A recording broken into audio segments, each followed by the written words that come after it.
Mystery Mogul here. Mystery Mogul on a Thursday afternoon. And Jonah, I can only assume that this is Christmas related today. It is something that happened on a Christmas, so therefore Christmas adjacent. Christmas adjacent. I think. Christmas parallel. Yes. I like it. Are you ready to get started? Here we go. Okay.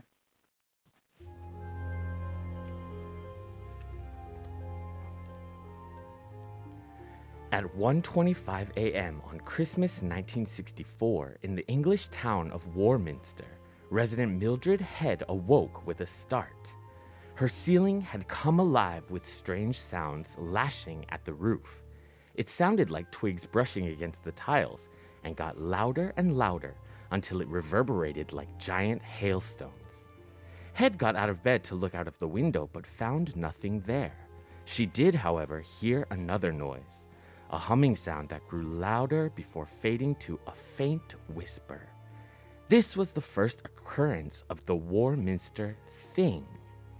A few hours later, the soldiers at the nearby Nook Camp Army Base were awoken by what sounded like a huge chimney stack ripped from the rooftop, then scattered across the whole camp.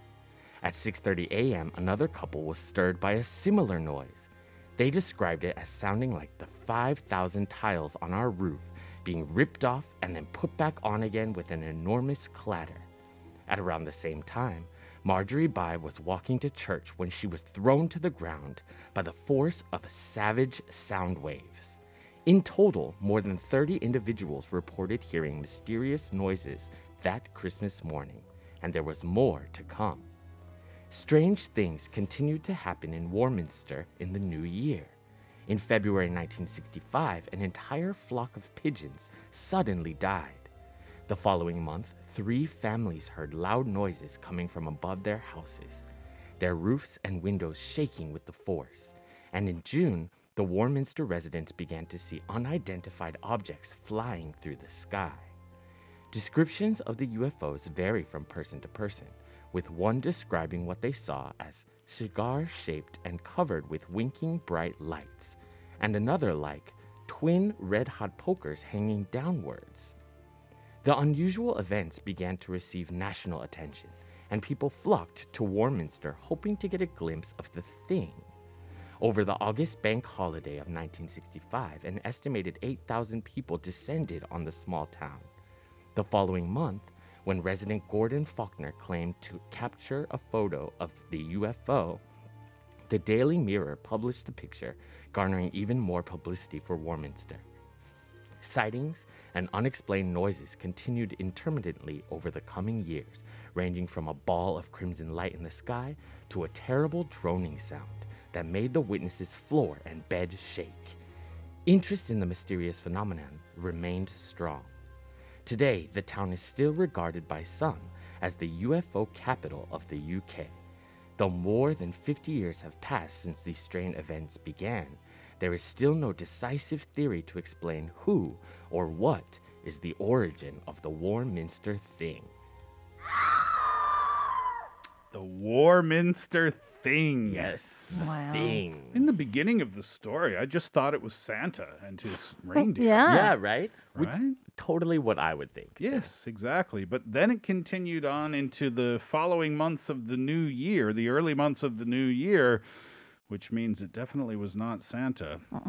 It was something else. We'll see what the theories are when we come back. Here's Chuck Berry. It all started at 1:25 a.m. on Christmas in 1964 in the English town of Warminster. So it started out with people just kind of hearing things on their roofs. Yes. Roofs?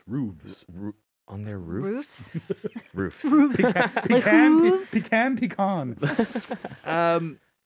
Which led me to believe, this was Santa Claus. It was definitely Santa Claus. But then you talked a little bit more and you said, like, it sounds like 5,000 tiles being ripped off the roof and then put back in this super noisy, like... Yeah, so the first...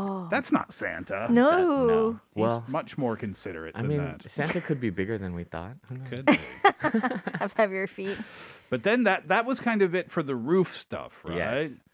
That's how it started, and then it developed into something more.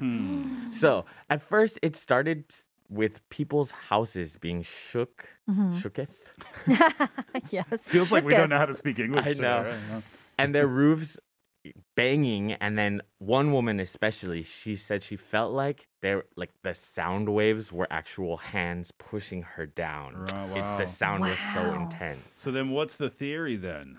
So there are two main theories. The first one, people think that there's actually aliens. Mhm. Ah. Yes, which apparently there have been a lot of sightings. After this thing first happened, it became kind of a mania situation where Yeah. everyone started Obsessed flocking. with it. Yeah, Yeah. and so of course there were a lot of true sightings and Yeah. a lot of hoax sightings. But then in 1973, BBC did an actual documentary where the reporter who was there claimed to have actually saw a UFO. Oh, really? And said there's no explanation for what I actually saw. The Oh my cish- gosh. these were described as cigar-shaped, so like tubular, and then covered with winking bright lights. Yes. And then others say they were like those fireplace pokers. Pokers, long, narrow. Yeah, long, narrow, thick, and bright red. Military explanations for this, maybe? There is a military explanation. As I said in the story, there is an army base close by, Ah. which if they were doing military testing on bombs or some Right. other kind of explosives, then it Yeah. would make sense for there to be loud banging sounds and sound waves. However, the military has never taken responsibility publicly for Yeah. this. Would Publicly. Yeah, exactly. I just want to know. No, I don't. I was going to say, I just want to know everything the military does, but no, I don't. I don't think you'll be Yeah. safe. I don't think You'll you'd be wanna know. watched. Yeah, exactly. The Warminster Thing, dating back to 1964. Interesting story. Jonah, thank you for that. All right, now we move on to